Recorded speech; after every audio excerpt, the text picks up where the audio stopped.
All right, back here with another Commodore 64 game. Next up in my series of games that could use updated control schemes. Commando. I have talked about this game a couple times before because I think it's an example of one of the best uses of the SID chip. If you never watched the 8-bit guy, go watch his videos on how early sound and music worked in computers and video games. And basically, the short version is the SID chip had three, I want to say voices, if I'm saying that right. And early on in the life cycle of the Commodore 64, people would just use one voice to play like one tune, and it didn't sound that great, but better than the PC speakers DOS was running at the time. Commando uses all three voices and shifts dynamically through them to hit every single note that they need to hit. So it's an example of a really good use of the SID chip, probably the best version of the Commando music. The main thing that I never liked about Commando is that to throw your grenades, you had to hit the spacebar. And again, people talked about, we'd play the game with the Commodore 64 in the ground and you tap the spacebar with your toe when you wanted to throw a grenade. So here, very simple remap. I can shoot and throw grenades using just my gamepad. So that's what we're going to do. Got the psychedelic flashing. That's great.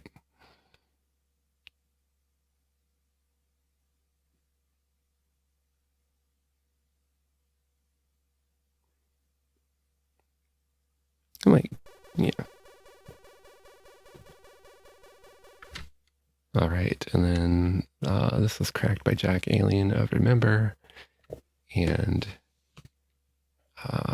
we actually get a storyline, which is cool, but there's not really much of a storyline here. You got a machine gun and 6 grenades, and you got to blow people up, and that's about it. It's not hard. Let's see here.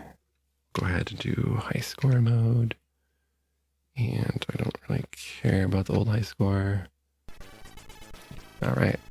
You can already hear that music. And honestly, the music is probably the best part about the game. It's okay. It's an early run and gun, but nothing to write home about. This would have been a quarter muncher. Let's see here. There is something kind of floaty about your controls in this game. The bolts never quite go where you want. They're a little narrow, I think. Let's see, and what did I map Okay, I mapped it to my right shoulder button, so.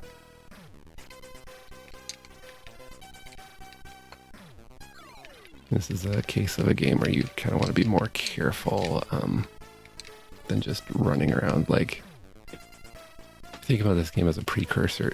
Oof, I can't move. Think of this game as a precursor. Oh, and I died. I just come right back. Think of this game as a precursor to like Jackal, specifically on the NES being one of my favorite games. In Jackal, you feel badass. You're just mowing down stuff, shooting rockets, lava grenades every which way, rescuing POWs. This is, honestly, it was one of the inspirations for Jackal, but it's an early example of run and gun, so it's not super exciting, in my opinion. All right. Oh, man, turn around. Way too easy to get stuck on things here. Very easy to die also, and then you don't start from where you died. You have to go back to the last checkpoint, which is pretty standard, especially because this was based on an arcade game. You get more quarters out of people at that time if you had to make them go back. Eventually arcade game makers would realize that if you could dial up the difficulty but let the player start from where they had died, and they would actually feed more quarters in, because there's that addictive, like, oh, I died, but I can just keep going if I keep feeding quarters in. Which, that's the kind of arcade game that I was used to at my age. I didn't go to arcades when I was a real little kid. I gotta shoot that guy for extra points.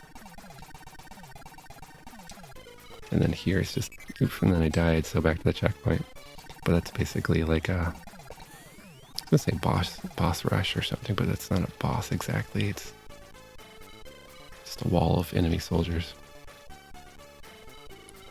This game's also really weird, and then it gives you tons of extra lives, so you can play really terribly and still like come out on top just because of how many extra lives it gives you. I don't know if that's a good thing or a bad thing, honestly. But yeah, I think this game would benefit from having wider bullets, because I feel like I missed. Oh, yeah. And then I walked into an explosion. But like, look, I have the same number of lives as before.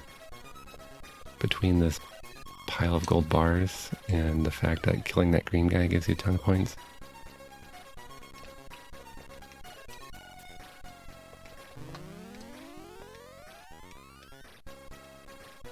And then you don't even need to kill these guys, you just need to not die.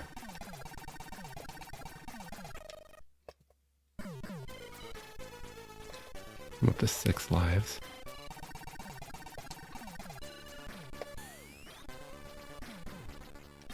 Yeah, getting a little flickery. Oh, that guy almost got me. Yeah. Broke the first area. Now rush the second area. One of the other weird quirks about this game, so my dad, of course, I've mentioned before, he was a pirate. He cracked a lot of games. Must have been him and his buddies or something, I don't know, but one other quirk about this game for me was that whoever cracked this game did a terrible job, and all the graphics were garbled. So it was the most mystifying game to me. All the sprites were just a jumbled mess. But I knew I loved the music. So I made it a goal when I got older to go ahead and get my own copy of the game. Alright. And again, you don't have to kill everybody. You could just bum rush through if you want. It's actually better.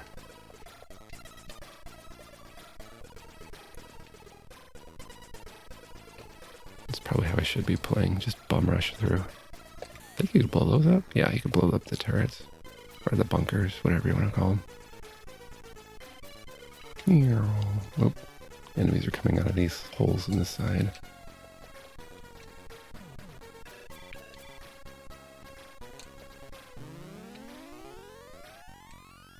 So yeah, this game is made, I mean, you don't really need the grenades anyway.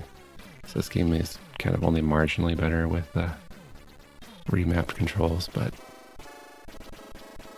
I figured it was a good candidate just to talk about that whole thing, that anytime a game needed a second button, they mapped it to the spacebar, and that was kind of obnoxious. I think I've heard that when they did that,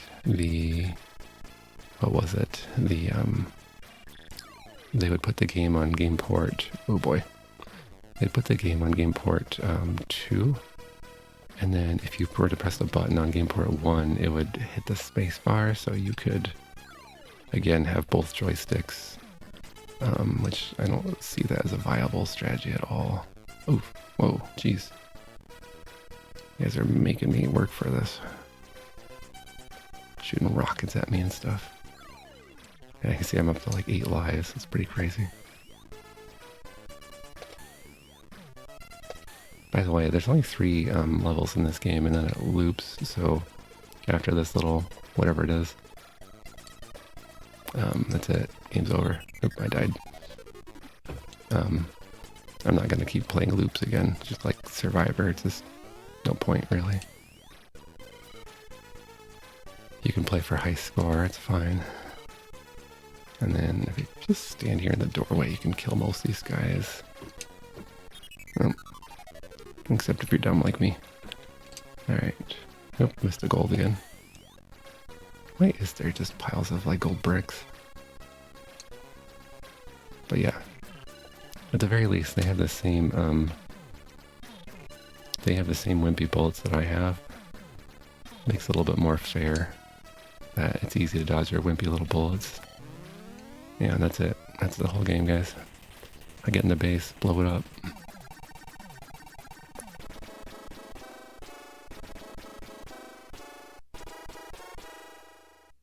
So, and I'm not going to play through it again because it really just loops, and I don't know if it's supposed to be more difficult or not, but it never gets that difficult to me. You could just play here forever. So, this game, early run and gun, gameplay itself isn't that exciting. It's okay. The music is some of my favorite on the Commodore 64, so that's the main reason why I wanted to play. Not because the controls were all that interesting. And that's going to be it.